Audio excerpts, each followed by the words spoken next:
Sa araw na ito ay napapansin nating bumabagsak itong si XRP laban kay Bitcoin. Habang umaakyat si Bitcoin ay nagiging mas matatag. Tila nalalagas naman ang halaga ni XRP. Pero bakit nga ba? Isa ito sa mga kaganapan na kailangan pong pagtuunan ng pansin, lalo na ng mga Pinoy na nag-i-invest or nagtitrade sa crypto market. Kasi kapag hindi natin naiintindihan ang ugat ng ganito pong biglaang pagbaba ng presyo, pwede po tayong malugi or maipit sa maling posisyon. Kaya sa video na ito ay bibigyan po natin ng malinaw at detalyado at madaling maintindihang paliwanag kung bakit lumulubog sa XRP ngayon at ano po ang epekto ng Ripple versus SEC na kaso sa galaw ng presyo at ano po ang posibleng mangyari sa mga susunod na araw. Pero bago po tayo magpatuloy ay pakibasa na lamang po muna ang disclaimer dito sa ibaba ng ating screen. Ayan, simulan po natin sa kung ano po ang nangyari sa presyo ni XRP ngayong araw na ito. Ayon po kay CoinMarketCap, si XRP ay bumagsak ng 4.64% sa loob lamang ng 24 oras. Mula po sa presyo nitong $2.19, bumaba po ito hanggang $2.09. At ngayon ay tila banta na ang pagbagsak nito sa ilalim ng $2 na support level. Samantalang si Bitcoin naman ay tumaas ng 1.5% at ngayon ay nasa presyong $107,003 na halaga. Kumpara po sa kabuang market performance na nasa 0.9%, masasabi po nating mas malakas si Bitcoin sa ngayon. Ang pagbaba po ni XRP ay hindi simpleng pagbaba lamang. Meron po siyang mas malalim na dahilan sa likod nito. At ito ay may kinalaman po sa kasong legal na kinakarap ng kanyang kumpanya na si Ripple Labs. Ngayon ay meron ba talagang epekto ang desisyon ng korte sa pagbaba ng presyo ni XRP? Ang kasagutan po sa katanungan na yan ay oo, malaki po ang epekto. Kamakailan lamang po kasi ay naglabas ng desisyon ang US District Court sa pamumuno ni Judge Analisa Torres. Dito ay tinanggihan po ng korte ang joint motion ng Ripple Labs at ng SEC or Securities and Exchange Commission para sa tinatawag na indicative ruling. Ang ibig pong sabihin nito, hindi nagustuhan ng korte ang mga argumentong inihain ng magkabilang panig. Kaya naman nananatiling buo ang huling desisyon ng korte tungkol sa kaso. At para sa maraming investors, ito ay tila hindi magandang balita. Dahil sa desisyong ito, maraming XRP holders ang tila nawalan ng kumpiyansa. Nagkaroon po ng panic selling kaya biglang bumaba ang presyo kahit na tumaas pa ng 26.06% ang trading volume na umabot sa $3.29 billion. Ngayon ay paano po naapektuhan ang kumpiyansa ng mga investors kay XRP? Kapag may kaso ang isang malaking crypto company tulad ni Ripple, nagkakaroon po ng takot at alinlangan ang mga investors.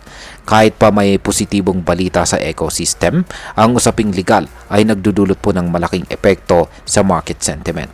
Kaya kahit may mga balita na positibo tulad po ng pagtaas ng active addresses ni XRP ng 442% sa loob lamang ng 48 hours, hindi po ito sapat para maibsan ang takot ng mga traders at saka investors. Sa ngayon ay nasa 181,000 na ang mga active XRP wallet at ibig sabihin ay ginagamit pa rin ang coin at hindi po ito basta-basta nawawala sa sirkulasyon. Pero hindi pa rin ito sapat para pigilan ang pagbaba ng presyo habang patuloy ang uncertainty or walang kasiguraduhan. Ngayon ay may pag-asa pa ba itong si XRP na maka-recover or makabawi? Oo naman, may pag-asa pa rin. Sa kabila ng pagbagsak ng presyo ay pinapakita po na XRP ang kanyang resilience o tibay sa market. At bakit? Dahil sa kabila ng pressure at saka pagbaba ng value, nananatili pa rin siya sa ibabaw ng kanyang psychological support level na $2. Kung mananatili, yan, kung magagawa po niyang manatili sa itaas ng presyo na ito, $2, posible po itong magsilbing base para siya ay makabawi muli. Isa pang dapat nating abangan ay kung paano po magpapahayag si Ripple tungkol sa susunod nilang hakbang. Kung makakapagbigay po sila ng malinaw na plano at assurance sa mga investors, posible po nitong maibalik ang tiwala ng market kay XRP. Ngayon ay pag-usapan na po natin ang posibleng epekto nito para sa atin bilang mga Pinoy crypto traders at investors. Bilang mga Pinoy traders at investors, mahalaga po na nauunawaan natin ang koneksyon ng legal na issue sa galaw ng presyo ng coin. Dahil kung umaasa lang tayo sa charts o hype, hindi natin makikita ang buong larawan.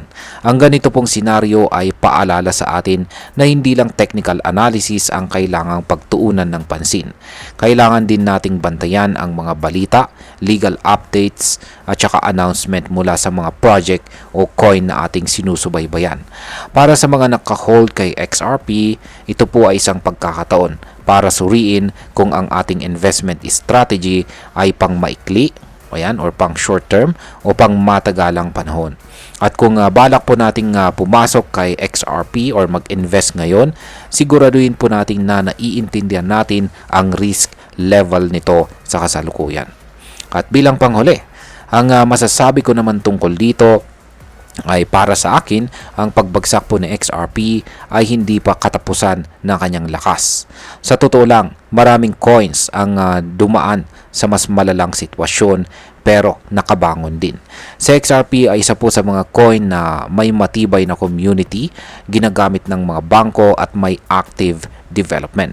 Pero hindi rin dapat maging bulag tayo sa risk.